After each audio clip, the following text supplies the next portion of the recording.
Baik, pada video kali ini saya akan membahas tentang permasalahan pendidikan dan solusinya. Peta konsep permasalahan pendidikan dan solusinya. Yang pertama, masalah mendasar pendidikan di Indonesia. Yang kedua, masalah-masalah cabang. Yang ketiga, faktor yang mempengaruhi kualitas pendidikan di Indonesia. Yang keempat, solusi. Dan yang kelima, kesimpulan. 1. Permasalahan mendasar pendidikan di Indonesia. Pertama, pendidikan khususnya Indonesia menghasilkan manusia robot. Yang kedua, sistem pendidikan yang top down dari atas ke bawah. Yang ketiga, dari model pendidikan yang demikian, maka manusia yang dihasilkan pendidikan ini hanya siap untuk memenuhi kebutuhan zaman dan bukan bersikap kritis terhadap zamannya. Yang kedua, masalah-masalah cabang. Faktor-faktor penyebabnya yaitu rendahnya kualitas sarana fisik, rendahnya kualitas guru, rendahnya kesejahteraan guru, rendahnya prestasi siswa, kurangnya pemerataan kesempatan pendidikan, rendahnya relevansi pendidikan dengan kebutuhan, dan mahalnya biaya pendidikan. Masalah-masalah cabang pendidikan di Indonesia. Yang pertama adalah rendahnya kualitas sarana fisik, seperti sekolah yang gedungnya rusak, kepemilikan dan pengangguran media belajar rendah, buku perpustakaan yang tidak lengkap, laboratorium tidak standar, pemakaian teknologi informasi tidak memadai, sekolah tidak memiliki gedung sendiri, tidak memiliki perpustakaan, dan tidak memiliki laboratorium dan sebagainya. Yang B, rendahnya kualitas guru di Indonesia. Berdasarkan data UNESCO dalam Global Education Monitoring 2016, pendidikan di Indonesia menempati peringkat 10 dari 14 negara berkembang dan kualitas guru menempati ukuran ke-14 dari 14 negara berkembang di dunia. Jumlah guru mengalami peningkatan sebanyak 382% dari tahun 1999 atau 2000 menjadi sebanyak 3 juta orang lebih, sedangkan peningkatan jumlah peserta didik 17%. Dari 3,9 juta guru yang ada, masih terdapat 25% guru yang belum memenuhi syarat kualifikasi akademik dan 52% diantaranya belum memiliki sertifikasi profesi. Yang C, rendahnya kesejahteraan guru. Rendahnya kesejahteraan guru mempunyai peran dalam membuat rendah atau tidaknya kualitas pendidikan di Indonesia. Berdasarkan survei Federasi Guru Independen Indonesia, pada pertengahan tahun 2005, idealnya seorang guru PNS menerima gaji bulanan 3 juta. Sedangkan sekarang pendapatan rata-rata guru PNS per bulan sebesar 1.500.000, guru bantu 460.000, guru honorer di sekolah swasta rata-rata 10.000 per jam. Dengan pendapatan yang minim seperti ini menyebabkan banyak guru yang bekerja sampingan untuk memenuhi kebutuhan hidupnya. Nah, sehingga guru tidak fokus pada bidang dunia pendidikan. Masuk pada bagian D, yaitu rendahnya prestasi siswa. Menurut Trends in Mathematics and Science Study 2003, siswa Indonesia hanya berada di ranking 35 dari 44 negara dalam hal prestasi matematika dan ranking 37 dari 44 negara dalam hal prestasi sains. Dalam hal ini, prestasi siswa kita jauh di bawah siswa Malaysia dan Singapura sebagai negara tetangga yang terdekat.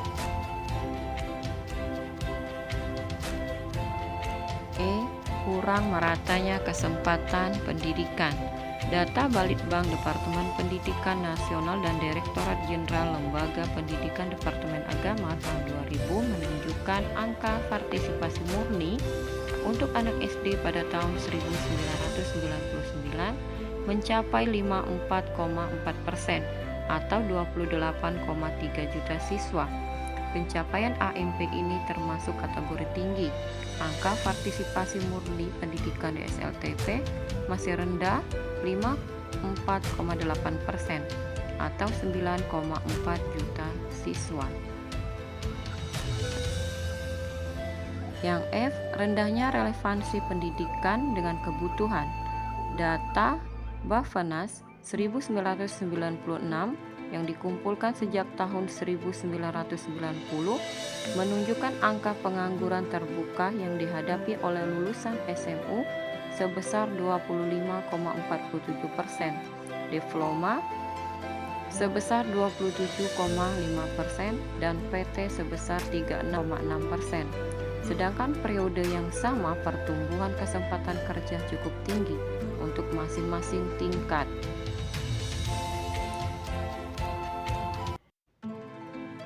G. Mahalnya biaya pendidikan. Biaya pendidikan yang bermutu itu mahal. Mahalnya biaya pendidikan dari taman kanak-kanak atau TK hingga perguruan tinggi membuat masyarakat tidak mampu atau miskin tidak memiliki pilihan lain kecuali tidak bersekolah. Untuk masuk pendaftaran sekolah taman kanak-kanak atau TK dan SD atau MI saat ini membutuhkan biaya ratusan hingga jutaan rupiah. H. Permasalahan kurikulum. Di antaranya, kurikulum Indonesia terlalu kompleks, sering berganti nama, kesulitan guru dalam memahami kompetensi inti dan kompetensi dasar, guru merasa kurang dilatih untuk melaksanakan kurikulum 2013 dalam kegiatan pembelajarannya. Yang berikutnya, belum adanya silabus final mengakibatkan kesulitan dalam pembuatan RPP. Dan yang terakhir adalah keluhan tentang keteruntutan materi pembelajaran.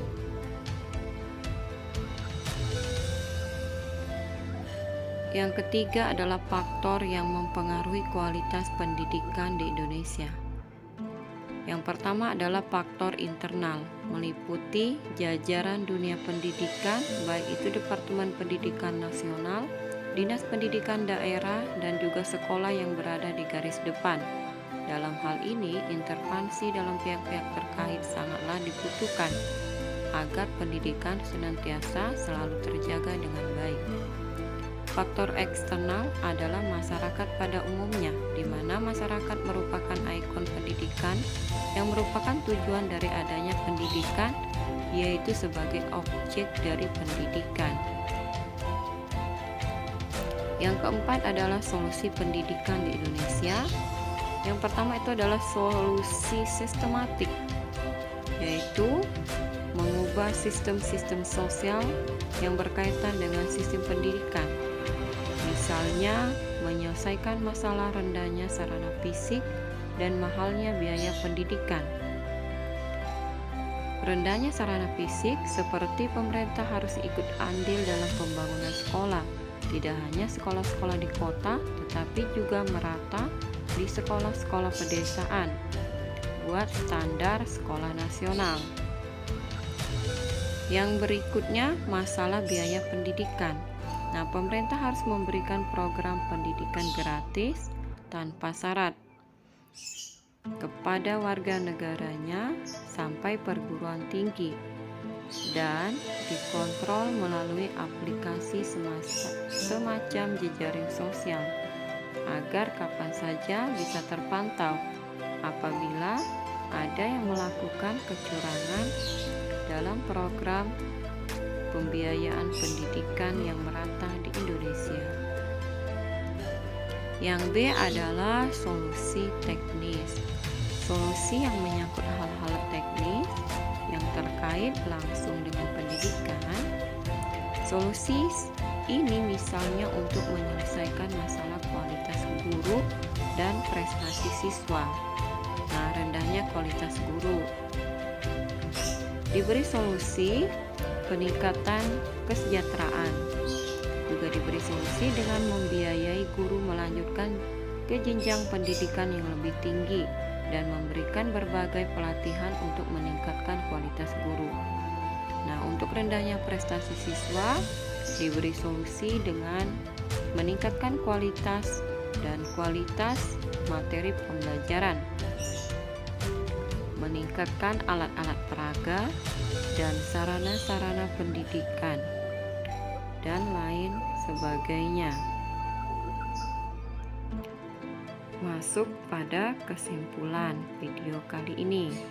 Nah, kesimpulannya, faktor-faktor rendahnya kualitas pendidikan di Indonesia yang bersifat teknis seperti rendahnya kualitas guru, rendahnya sarana fisik, mahalnya biaya pendidikan, rendahnya prestasi siswa, rendahnya kesejahteraan guru, rendahnya relevansi pendidikan dengan kebutuhan, kurangnya pemerataan, dan kesempatan kerja.